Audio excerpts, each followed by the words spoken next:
YouTube channel के माध्यम से आज उपस्थित हूँ class 10th non Hindi subject का VVI सब्जेक्टिव 2 नंबर वाला क्वेश्चन लेकर। तो आइए देखते हैं, स्क्रीन पर है क्वेश्चन। जिंदा है ता डैश शीर्षक कविता क्या प्रकट करती है। इसको लिखना होगा 2 नंबर के लिए। कवि रविशंकर शैलेंद्र रचित तू जिंदा है तो कविता में गहरे जीवन राग और उस उत्साह को प्रकट किया गया है। इस जीवन राग में अतीत के दुखदाई पलों को भूलकर आशा और जीत की नई दुनिया का स्वागत करने को प्रकट करती है। इतना लिखेगा तो 2 नंबर का ये क्वेश्चन कंप्लीट आपका होगा। ठीक है। अब क्वेश्चन है ईदगाह से। हामिद कितने वर्ष का है, वह कहाँ सोता है। ये आया हुआ क्वेश्चन भी है। इसका जवाब होगा, उत्तर होगा हामिद 4-5 से 5 वर्ष का है। वह बूढ़ी दादी अमीना की गोद में सोता है। किसकी गोद में? अमीना की गोद में। ठीक है। नेक्स्ट क्वेश्चन है ईदगाह कहानी के अनुसार दुकानों में किस किस तरह के खिलौने थे। ये भी आया हुआ क्वेश्चन है। ईदगाह कहानी के अनुसार दुकानों में सिपाही और क्या है, गुजरिया, राजा और वकील, भिश्ती और धोबिन और साधु आदि तरह के खिलौने थे। इतना लिखना होगा 2 नंबर के लिए। नेक्स्ट क्वेश्चन है हामिद मिठाई या खिलौने के बदले चिमटा पसंद करता है, क्यों। यह बहुत सोचने वाली बात है। यह बहुत बार क्वेश्चन आया है। देखिए कितना बार आया है। हामिद मिठाई या खिलौने के बदले में चिमटा पसंद करता है क्योंकि क्यों पसंद करता है। रोटी संकेत सेकते समय दादी की उंगली जल जाती थी। अगर वह चिमटा लेकर दादी को देगा तो उनकी उंगली नहीं जलेगी। मिठाई या खिलौने क्षणिक सुख देने वाले हैं, इसलिए उसने चिमटा ही पसंद किया। अपनी दादी को रोटी सेकने के लिए दिक्कत थी तो इन्होंने चिमटा, हामिद चिमटा ही खरीदा, खिलौना। ठीक है। नेक्स्ट क्वेश्चन है 2 नंबर वाला। मेला जाने से पहले हामिद दादी से क्या कहता है।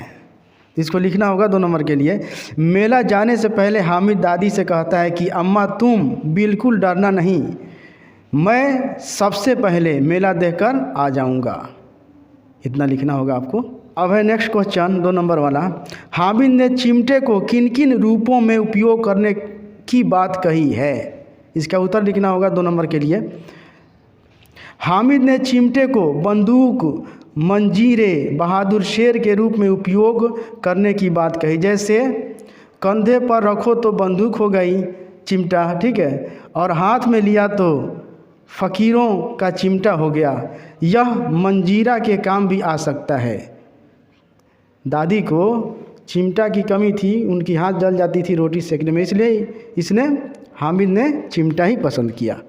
नेक्स्ट क्वेश्चन है ईदगाह कहानी की प्रमुख विशेषता बताइए।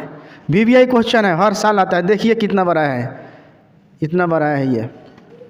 ईदगाह मानवीय धरातल पर आधारित एक यथार्थवादी कहानी है। संपूर्ण समाज का प्रतिनिधित्व करने वाली यह कहानी धार्मिक न होकर मानवीय है। पूरी कहानी का वातावरण बड़ा ही सघन है। कहानीकार ने बाल मनोविज्ञान का सूक्ष्म निरीक्षण किया है।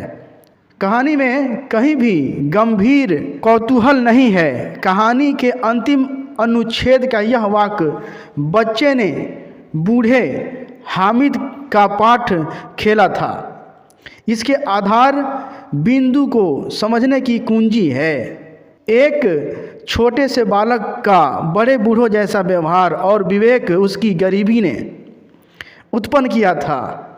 गरीब था, इसलिए गरीबी को समझ सकता था। कौन? हामिद। प्रस्तुत कहानी की भाषा सरल, सुबोध एवं पात्रोचित है।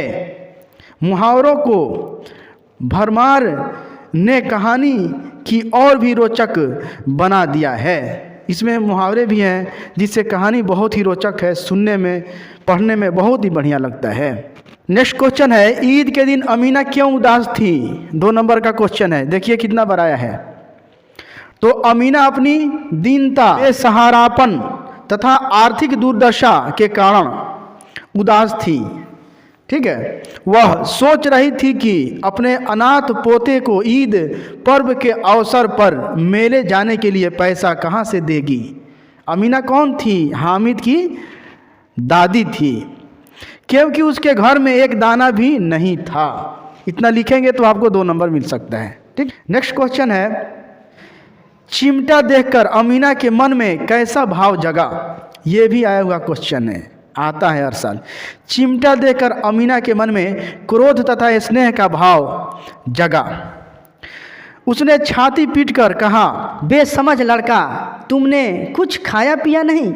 लेकिन हामिद की बात सुनकर उसका क्रोध स्नेह में बदल गया कि तुम्हारी उंगली तवे से जल जाती है, इसलिए मैंने चिमटा खरीद लिया। उसका मन गदगद हो गया कि बच्चे में कितना त्याग, सद्भाव और विवेक है, कितनी समझदारी है बच्चे में, है कि नहीं? इतना लिखिएगा तो आपको कम से कम 2 नंबर मिल सकता है। तो थैंक यू दोस्तों, फिर मिलते हैं नेक्स्ट वीडियो के माध्यम से। इसको खूब बढ़िया से पढ़िए, आपको बढ़िया से बढ़िया नंबर आने वाला है।